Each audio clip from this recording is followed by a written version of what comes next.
Welcome to Jyothi TV. బులెటిన్ల ముందుగా headlines చూద్దాం. ఏపీ అసెంబ్లీ సమావేశాలు ప్రారంభం. తొలుత సీఎం, తర్వాత డిప్యూటీ సీఎం ప్రమాణం. సభ్యులతో ప్రమాణం చేయించిన ప్రొటెం స్పీకర్.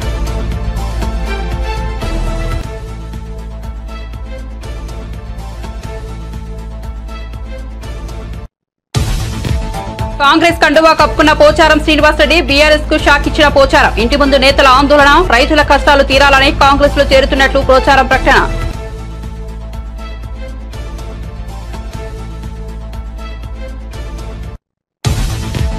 రెండున్నరేళ్ల క్రితం చంద్రబాబు భార్య భువనేశ్వరికి నిండు అసెంబ్లీలో అవమానం. నాడు మనస్తాపంతో అసెంబ్లీని వీడిన బాబు మళ్లీ ముఖ్యమంత్రిగానే అడుగు పెడతానని శపథం. ఘన స్వాగతం పలికిన టీడీపీ శ్రేణులు.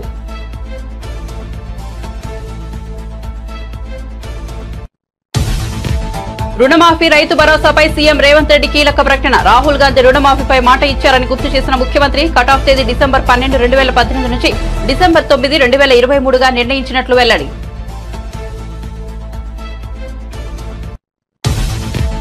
చొప్పదండి ఎమ్మెల్యే సత్యం భార్య రూపాదేవి ఆత్మహత్య. ఆల్వాల్లోని నివాసంలో ఉరివేసుకుని మృతి. ప్రభుత్వ ఉపాధ్యాయురాలుగా పనిచేస్తున్న రూపాదేవి.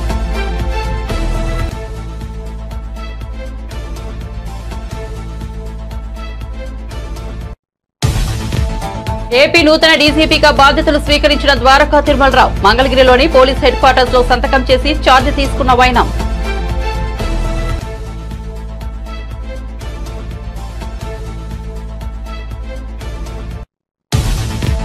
బొగ్గు గనుల వేలం. సింగరేణి ఉద్యోగులకు కిషన్ రెడ్డి హామీ. గనుల వేలంతో రాష్ట్ర ప్రభుత్వాలకు లబ్ధి ఉంటుందని వెల్లడి. ఉద్యోగులు, కార్మికులకు నష్టం జరగకుండా చూస్తామన్న కేంద్ర మంత్రి. ఆదాయం కోసమే బొగ్గు గనులను వేలం వేయడం లేదని స్పష్టీకరణ.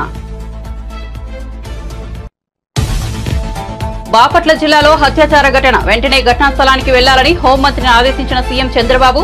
ఈపురపాలెం వద్ద రైలు పట్టాల పక్కన యువతి మృతదేహం. అత్యాచారం చేసి చంపి ఉంటారని భావిస్తున్న వైనం.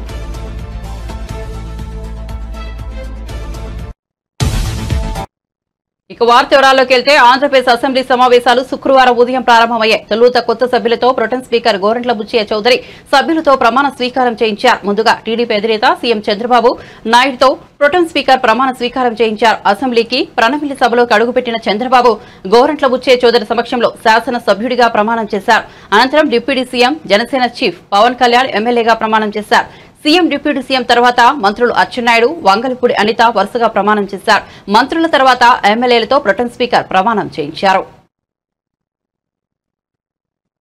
నారా చంద్రబాబు నాయుడు అనే నేను శాసనసభ సభ్యునిగా ఎన్నిక అయినందున శాసనం ద్వారా నిర్మితమైన భారత రాజ్యాంగం పట్ల నిజమైన విశ్వాసం, విధేయత చూపుతానని, భారతదేశ సార్వభౌమాధికారాన్ని, సమగ్రతను కాపాడుతానని, నేను స్వీకరించబోయే కర్తవ్యాన్ని శ్రద్ధాశక్తులతో నిర్వహిస్తానని దైవ సాక్షిగా ప్రమాణం చేస్తున్నాను.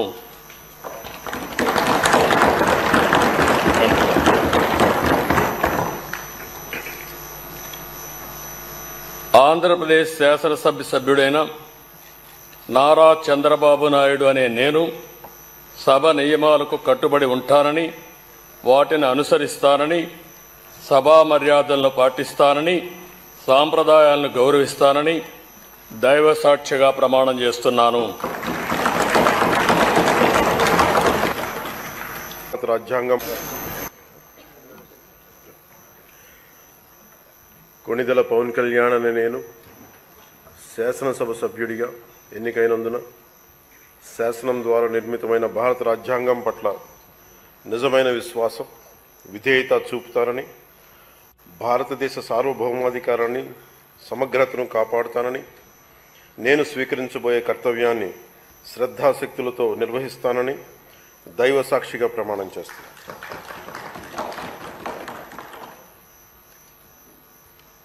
కొణిదెల పవన్ కళ్యాణ్ అని నేను ఆంధ్రప్రదేశ్ శాసనసభ సభ్యుడైన కొణిదెల పవన్ కళ్యాణ్ అని నేను సభా నియమాలకు కట్టుబడి ఉంటానని, వాటిని అనుసరిస్తానని, సభా మర్యాదలను పాటిస్తానని, సాంప్రదాయాలను గౌరవిస్తానని దైవ సాక్షిగా ప్రమాణం చేస్తున్నాను.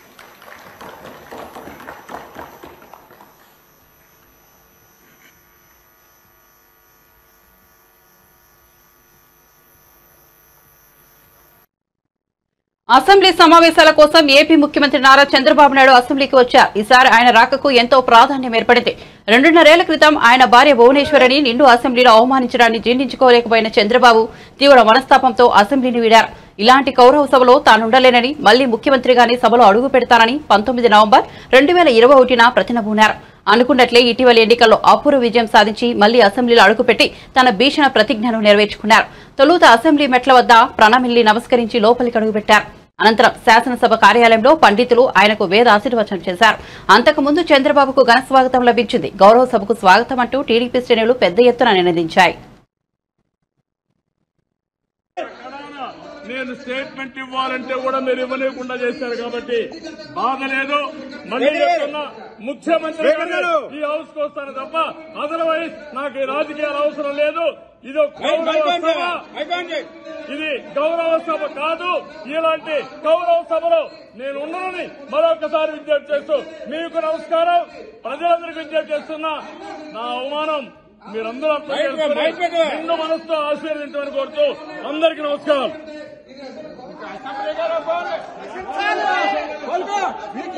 పత్రం స్టార్ట్ అయింది, మీకు పత్రం స్టార్ట్ అయింది, పత్రం స్టార్ట్ అయింది, మీకు పత్రం స్టార్ట్ అయింది. మళ్ళీ గవర్నమెంట్ లో కొట్టుకొస్తాం.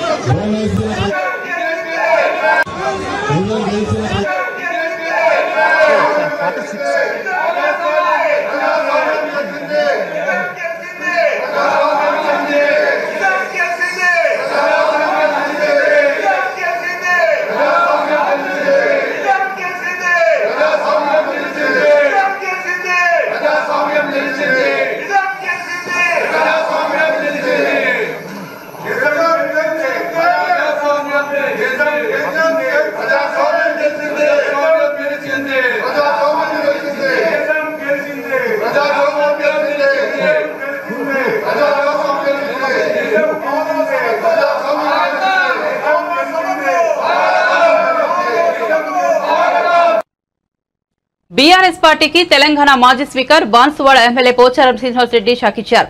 ముఖ్యమంత్రి రేవంత్ రెడ్డి సమక్షంలో ఆయన కాంగ్రెస్ కండువా కప్పుకున్నారు. శుక్రవారం పోచారం శ్రీనివాస్ రెడ్డి నివాసానికి వచ్చిన రేవంత్ రెడ్డి పోచారంను పార్టీలోకి ఆహ్వానించారు. ఈ ఆహ్వానాన్ని మన్నించి కాంగ్రెస్ లో చేరుతున్నట్లు పోచారం ప్రకటించారు. అనంతరం రేవంత్ రెడ్డి ఆయనకు కాంగ్రెస్ కండువా కప్పి పార్టీలోకి ఆహ్వానించారు. పార్టీలో సముచిత స్థానం కల్పిస్తామని సీఎం చెప్పారు. రైతుల సంక్షేమానికి పోచారం ఎంతగానో పాటుపడ్డారని కొనియాడారు. పోచారం శ్రీనివాస్ రెడ్డితో పాటు ఆయన కుమారుడు కూడా పార్టీ మారారు. రైతుల సంక్షేమం కోసమే పార్టీ మారానని, రాజకీయంగా తానేమీ ఆశించట్లేదని పోచారం శ్రీనివాస్ రెడ్డి చెప్పారు. గత 6 నెలలుగా కాంగ్రెస్ ప్రభుత్వం చిత్తశుద్దితో పనిచేస్తోందని, రైతుల సంక్షేమం కోసం నిజాయితీగా పాటుపడుతోందని అన్నారు. ఎన్ని ఇబ్బందులు ఎదురవుతున్నా అన్నదాతను ఆదుకునే విషయంలో వెనకడుగు వేయలేదని ప్రభుత్వాన్ని ప్రశంసించారు. ఈ నేపథ్యంలో తన రాజకీయ ప్రస్థానం కాంగ్రెస్ నుంచే మొదలైందని ఆయన గుర్తు చేసుకున్నారు. రాష్ట్ర ప్రగతి, రైతుల ప్రగతి కోసం పనిచేస్తానని వివరించారు.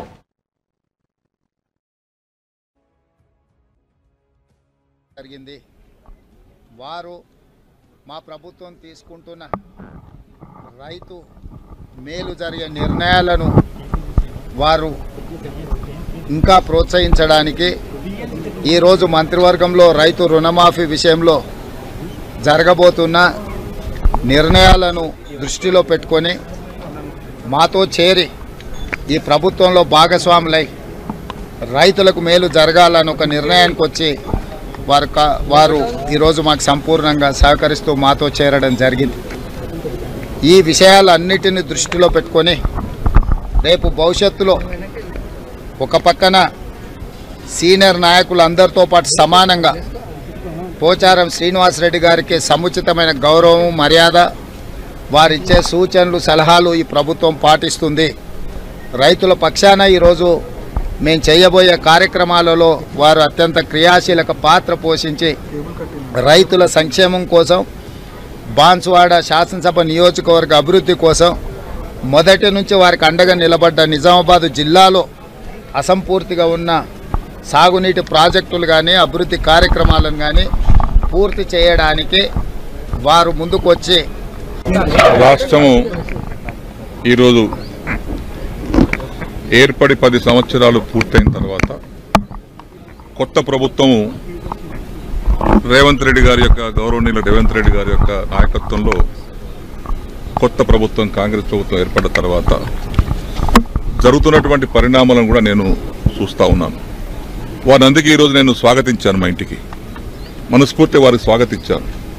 వారు చేస్తున్నటువంటి కార్యక్రమాలు రైతు పక్షపాతిగా, రైతు సంక్షేమం కోసం, రాష్ట్రంలో ఉన్నటువంటి సాగునీటి ప్రాజెక్టుల ప్రగతి కోసం వారు తీసుకున్న నిర్ణయాలన్నీ కూడా ఆమోదయోగ్యమైనటువంటి నిర్ణయాలు ఉన్నాయి. కాబట్టి నేను కూడా ఇప్పుడు అగ్రికల్చర్గా నేను రైతు బిడ్డను కాబట్టి, పుట్టుకతో రైతు కాబట్టి, వ్యవసాయంతో ఉన్నటువంటి కష్ట సుఖాలు నేను తెలుసు కాబట్టి వారు చేసేటువంటి ప్రతి మంచి పనికి రైతాంగానికి వారు చేస్తున్నటువంటి కార్యక్రమాలకు అండగా ఉండాలని, అండగా ఉండి రైతు సంక్షేమాన్ని కోరుకోవాలని, రైతులు బాగుపడాలని, రైతుల కష్టాలు తీరాలనే ఆకాంక్షతో నేను ఈరోజు వారి నాయకత్వంలో, రేవంత్ రెడ్డి గారి నాయకత్వంలో కాంగ్రెస్ పార్టీలో వచ్చాం.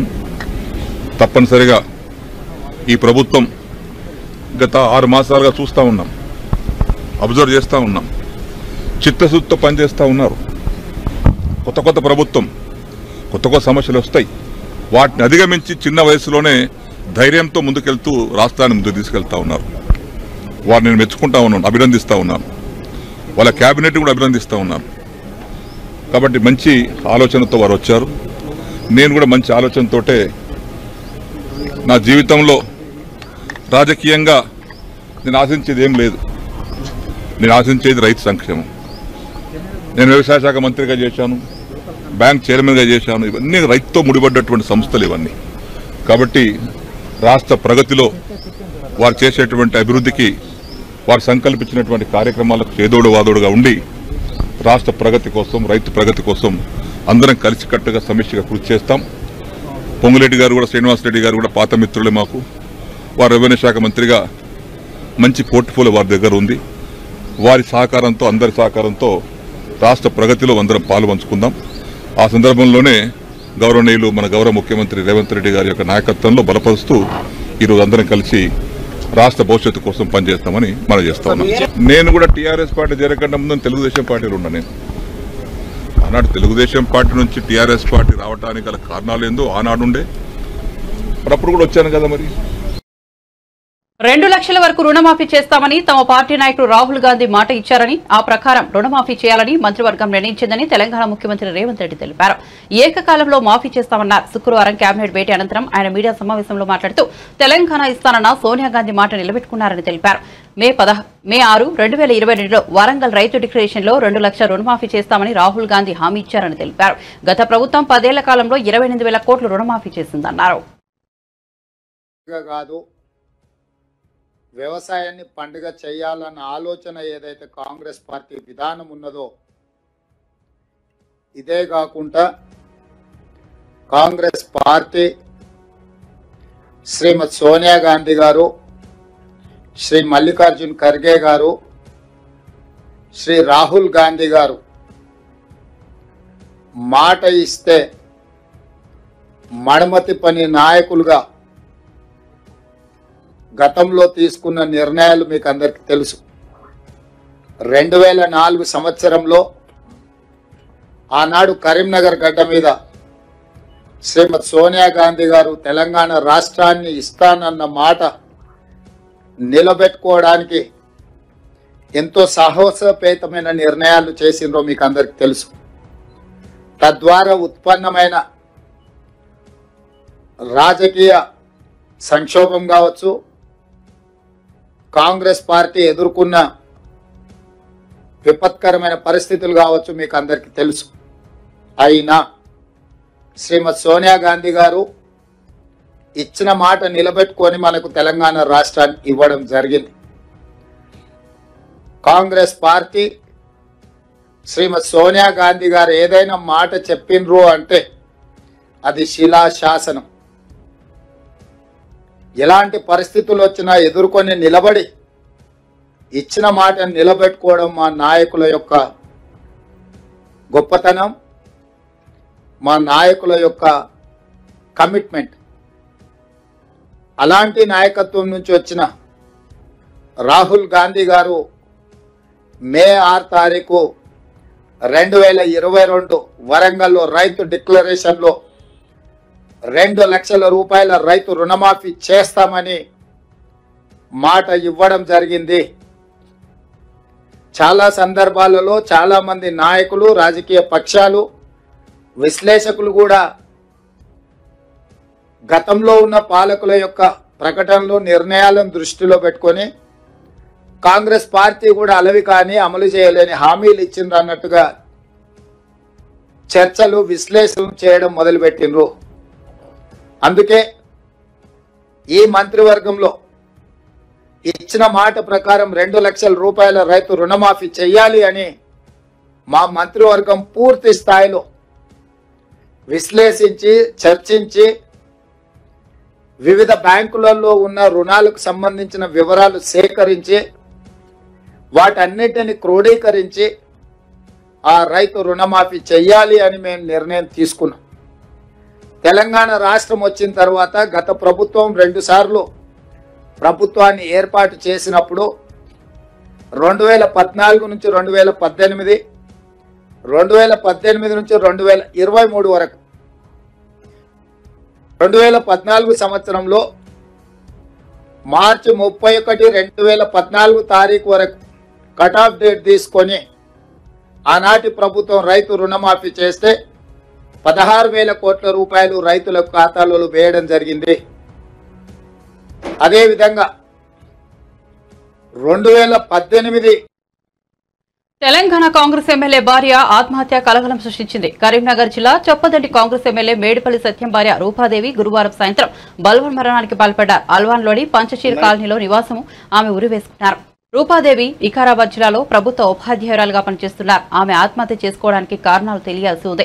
కేసు నమోదు చేసుకున్న పోలీసులు సూసైడ్ కు గల కారణాలపై దర్యాప్తు చేస్తున్నారు. రూపాదేవి మృతదేహాన్ని కొంపల్లిలోని ఓ ప్రైవేట్ ఆసుపత్రికి తరలించారు. 11:15 అట్లా మాకు రిపోర్ట్ వచ్చింది. దాంతో మేము స్పాట్కి వెళ్ళి చూసాము.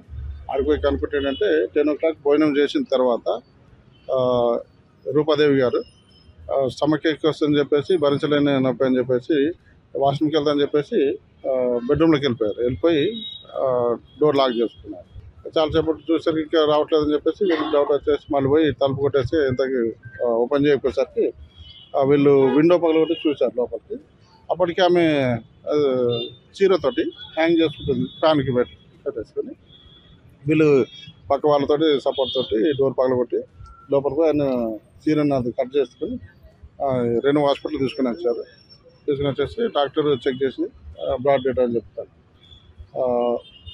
మాకు తెలిసిన దీని ప్రకారం ప్లస్ వాళ్ళ ఇచ్చిన మదర్ కంప్లైంట్ ఇచ్చారు. దీంట్లో మదరు కూడా అక్కడే ఉన్నారు, వాళ్ళ పిల్లలు ఉన్నారు, ఇంట్లోనే ఉన్నారు. డిన్నర్ చేసిన తర్వాత జరిగింది. తర్వాత అంతకుముందే వాళ్ళ భర్తతో మాట్లాడుతుంది, ఇది ఈ విషయమే పెయిన్ వస్తుందని చెప్పేసి. అది సఫరింగ్ ఫ్రమ్ 3 years ఇల్హెల్తీగా ఉన్నారు. వేరే డాక్టర్ చూపించినా కూడా అది సెట్ కాలేదు. అది హోమియో వైద్యం కూడా వాడుతున్నారు.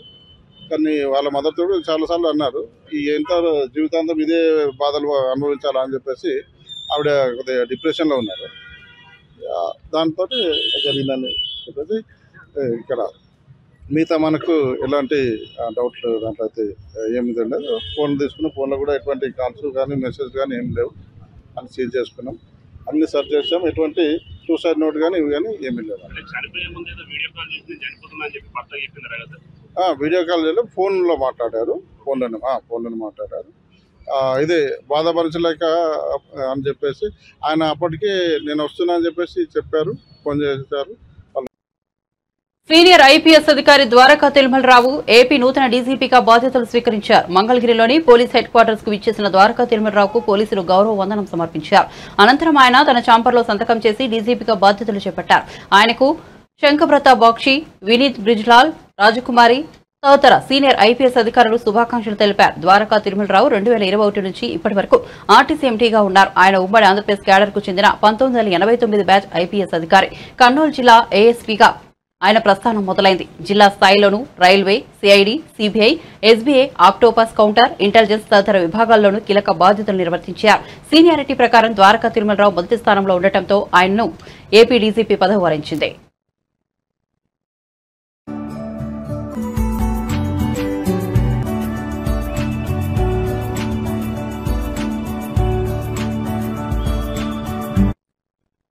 బాపట్ల జిల్లా ఈపురుపాలెం వద్ద ఓ యువతిపై అత్యాచారం చేసి హత్యకు పాల్పడిన ఘటన చోటు చేసుకుంది. రైలు పట్టాల పక్కనే యువతి మృతదేహం పడి ఉంది. ఆమెకు స్థానిక సీతారాంపేటకు చెందిన యువతిగా గుర్తించారు. ఈ ఘటనపై సీఎం చంద్రబాబు ఆగ్రహం వ్యక్తం చేశారు. వెంటనే ఘటనా స్థలానికి వెళ్లి బాధిత కుటుంబాన్ని కలవాలని హోంమంత్రి వంగల్పూడి అనితను ఆదేశించారు. మృతురాలి కుటుంబానికి ప్రభుత్వం తరపున అండగా ఉండాలని చంద్రబాబు నిర్దేశించారు. వేగంగా దర్యాప్తు చేసి నిందితులకు కఠిన శిక్ష పడేలా చూడాలని స్పష్టం చేశారు.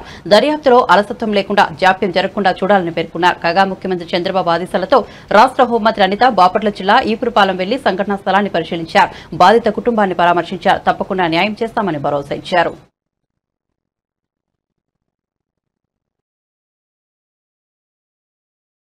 ప్రాణాలు కోల్పోతున్నా ప్రాణాలు తీసిన విధానం కూడా ఎంత బ్రూటల్ గా తయారైందంటే దీన్ని ఎక్కడ మనం అరికట్టాలన్న సంగతి ఆలోచించుకుంటే నిజంగా ఒక్కొక్కసారి భయం వేస్తుంది కూడా. ఎందుకంటే నేను ఏం చెప్తున్నానంటే లాస్ట్ 5 years గవర్నమెంట్ లోని కూడా విచ్చలవిడితనం గంజాయి విచ్చలవిడితనం విపరీతంగా పెరిగిపోయింది. చాలా మంది అమ్మాయిలు ఇదే రకంగా హత్యలు చేశారు, మానభంగాలు చేశారు, అత్యాచారాలు చేశారు, అన్ని జరిగినాయి. ఇప్పుడు మళ్ళా అదే విధంగా ఈరోజు చీరాల మండలంలో ఇక్కడ కూడా మనకి ఆ సంఘటన జరగడం అనేది నిజంగా చాలా దురదృష్టకరం. ఆ అమ్మాయి వాళ్ళ పేరెంట్స్ దగ్గరికి కూడా మేము వెళ్తే ఆ అమ్మాయి వాళ్ళ పేరెంట్స్ కూడా చెప్పడం ఏంటంటే మా అమ్మాయి ఇప్పుడు కూడా అక్కడికి ఎవరికి అనుమానాలు నాకు తెలిసిన వెంటనే చంద్రబాబు నాయుడు గారు మన సీఎం గారికి తెలిసిన వెంటనే సీఎం గారు నాకు ఇన్స్ట్రక్షన్ ఇవ్వడం, మేము వెంటనే ఎస్పీ గారితో మళ్ళీ కలెక్టర్ గారితో కూడా ఈ విషయం గురించి క్లియర్ కట్ గా ఇన్ఫర్మేషన్ తీసుకోవడం, అక్కడ నుంచి నేను వచ్చేలోపే మొత్తం ఇన్ఫర్మేషన్ తీసుకోవడం జరిగింది. అయితే ఇప్పుడే అమ్మాయి బాడీని కూడా మేము చూడడం జరిగింది. అమ్మాయి బాడీ కూడా ఈ రోజు ఇప్పుడే పోస్ట్ మార్టం జరగడానికి కూడా కలెక్టర్ గారు కూడా దానికి మన అందరికీ కూడా పర్మిషన్ ఇచ్చారు. దీనికి ఇమీడియట్ విషయంలో స్పందించాలి అని కదిలితే యాజ్ ఎల్ యాజ్ పాసిబుల్ దాని రిజల్ట్ కనుక వస్తుంది. ఈరోజు చంద్రబాబు నాయుడు గారు ఈ విషయం మీద స్పందించి ఇమీడియట్ గా డీసీపీ గారిగా హత్యకు గురవడం నిజంగా ఆ కుటుంబానికి తీరని లోటు. ఆ కుటుంబానికి మేమేదో డబ్బులు ఇచ్చి ఆ అమ్మాయి సిచ్యువేషన్ మేము కొనడం అనేది కాదు. డెఫినెట్ గా గవర్నమెంట్ పరంగా అమ్మాయికి ఎక్స్గ్రేషియా ఇవ్వాలి. కాబట్టి బొగ్గు గనుల వేలంపై కాంగ్రెస్ బీఆర్ఎస్ నేతల విమర్శల నేపథ్యంలో కేంద్ర మంత్రి కిషన్ రెడ్డి స్పందించారు. శుక్రవారం బొగ్గు గనుల వేలాన్ని ప్రారంభించిన అనంతరం ఆయన మాట్లాడుతూ ఈ వేలంతో రాష్ట్ర ప్రభుత్వాలకు కూడా లబ్ది చేకూరుతుందన్నారు. సింగరేణి ఉద్యోగులు కార్మికులకు నష్టం జరగకుండా చూస్తామని హామీ ఇచ్చారు. సింగరేణిని మరింత అభివృద్ది చేస్తామన్నారు. సుప్రీంకోర్టు మార్గదర్శకాలను దృష్టిలో పెట్టుకుని వేలం చేపట్టినట్టు తెలిపారు. ఆదాయం కోసమే బొగ్గు గనులకే వేలం వేయడం లేదని వివరణ ఇచ్చారు. ఒడిశాలోని నైనికోల్ బ్లాక్ లో సింగరేణి లాభం పొందేలా ఉత్పత్తిని ప్రారంభిస్తున్నామన్నారు. త్వరలో ఒడిశా, తెలంగాణ ప్రభుత్వాలతో మాట్లాడతామని చెప్పారు. ఉప ముఖ్యమంత్రి మల్లుబట్టి విక్రమార్క కోరిన అంశాలపై చర్చిస్తామన్నారు. ఈరోజు అయితే కేంద్ర ప్రభుత్వం అవలంబిస్తుందో దేశమంతా కూడా అవి పిఎస్యూలు కానీ కేంద్ర ప్రభుత్వ పిఎస్యూలు కానీ తర్వాత నేను కూడా కొంత ఇంకా నేర్చుకోవాల్సింది ఉంది, తెలుసుకోవాల్సింది ఉంది, అవగాహన చేసుకోవాల్సింది. అవగాహన చేసుకున్న తర్వాత మా మంచి ఆఫీసర్సు చాలా అనుభవం ఉన్నటువంటి ఆఫీసర్స్ ఉన్నారు. సింగరేణి విషయంలో గవర్నమెంట్ ఆఫ్ ఇండియాకి సంబంధించి మా సెక్రటరీ కానీ మా అడిషనల్ సెక్రటరీ కానీ మిగతా జాయింట్ సెక్రటరీస్ కానీ చాలా స్టడీ చేశారు. వాళ్ళకు పూర్తి స్థాయిలో దీనిపైన పూర్తి అవగాహన ఉన్నది. కాబట్టి ఖచ్చితంగా సింగరేణికి ఏ రకమైన ఇబ్బంది ఉండదు. దయచేసి ఎవరు కూడా రాజకీయం చేయకూడదు. మరి తప్పకుండా దీన్ని పూర్తి స్థాయిలో అన్ని రకాలుగా అందరం కలిసికట్టుగా రాజకీయాలకు అతీతంగా కలిసి పనిచేద్దామనే విషయాన్ని నేను మనవి చేస్తా ఉన్నాను. కొంతమేరకు ఆయన అడిగినటువంటి ప్రశ్నలకు నేను జవాబు చెప్పాను, ఇప్పుడు కొన్ని చెప్పాను. మళ్ళీ నేను 1-2 రోజుల్లో మరిన్ని వివరాలు, ఎందుకంటే కొంత గ్యాప్ ఇచ్చి మరిన్ని వివరాలతో చేస్తాం. కాబట్టి కార్మికులకు మాత్రం అస్యూరెన్స్ ఇస్తూ ఉన్నాం. కార్మికులు ఏ రకమైనటువంటి ఆందోళన చెందొద్దు. ఈరోజు ఎక్కడ కూడా సింగరేణి బ్లాకో మరొక కంపెనీ బ్లాకో మరొక కేంద్ర ప్రభుత్వ బ్లాకో ఏదైనా యాక్షన్ చేస్తే కేంద్రానికి ఏ రకమైనటువంటి రెవెన్యూ రాదు, ఆ రాష్ట్రాలకే వస్తుంది. ఏదో తీసుకుపోయి అమ్ముకుంటున్నారు, ఏదో ప్రైవేట్ వాళ్ళకి ఇస్తున్నారు అనేటువంటి తప్పుడు మాటలు దయచేసి మాట్లాడకండి. కానీ అన్ని వివరాలు నేను తర్వాత మీకు చెప్తాను.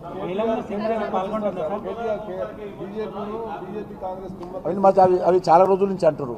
ఇప్పుడు భారతీయ జనతా పార్టీ చాలా ఈజీగా దొరుకుతుంది వాళ్ళకు.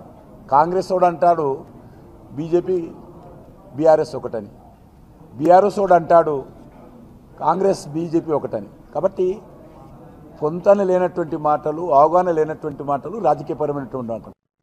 బులెటిన్ ముగించే ముందు హెడ్లైన్స్ మరోసారి చూద్దాం.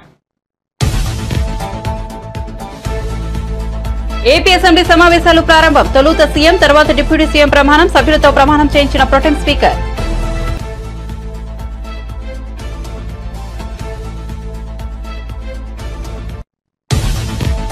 కాంగ్రెస్ కండువా కప్పుకున్న పోచారం శ్రీనివాసరెడ్డి బీఆర్ఎస్ కు షాక్ ఇచ్చిన పోచారం ఇంటి ముందు నేతల ఆందోళన రైతుల కష్టాలు తీరాలని కాంగ్రెస్ లో చేరుతున్నట్లు పోచారం ప్రకటన.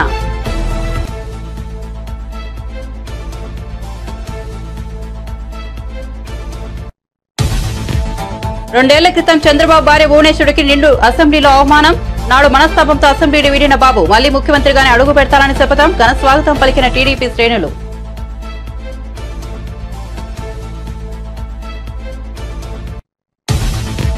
రుణమాఫీ రైతు భరోసాపై సీఎం రేవంత్ రెడ్డి కీలక ప్రకటన. రాహుల్ గాంధీ రుణమాఫీపై మాట ఇచ్చారని గుర్తు చేసిన ముఖ్యమంత్రి కటాఫ్ తేదీ డిసెంబర్ 12, 2018 నుంచి డిసెంబర్ 9, 2023గా నిర్ణయించినట్లు వెల్లడి.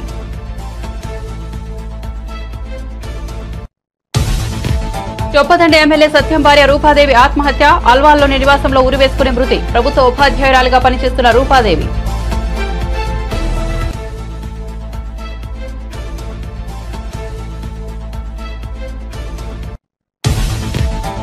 ఏపీ నూతన డీజీపీగా బాధ్యతలు స్వీకరించిన ద్వారకా తిరుమలరావు. మంగళగిరిలోని పోలీస్ హెడ్ క్వార్టర్స్ లో సంతకం చేసి ఛార్జీ తీసుకున్న వైనం.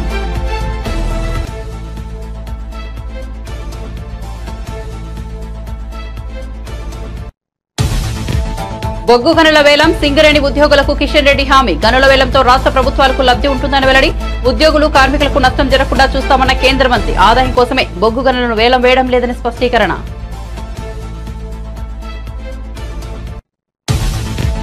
బాపట్ల జిల్లాలో హత్యాచార ఘటన. వెంటనే ఘటనా స్థలానికి వెళ్లాలని హోంమంత్రిని ఆదేశించిన సీఎం చంద్రబాబు. ఈపురుపాలెం వద్ద రైలు పట్టాల పక్కన యువతి మృతదేహం. అత్యాచారం చేసి చంపి ఉంటారని భావిస్తున్న వైనం.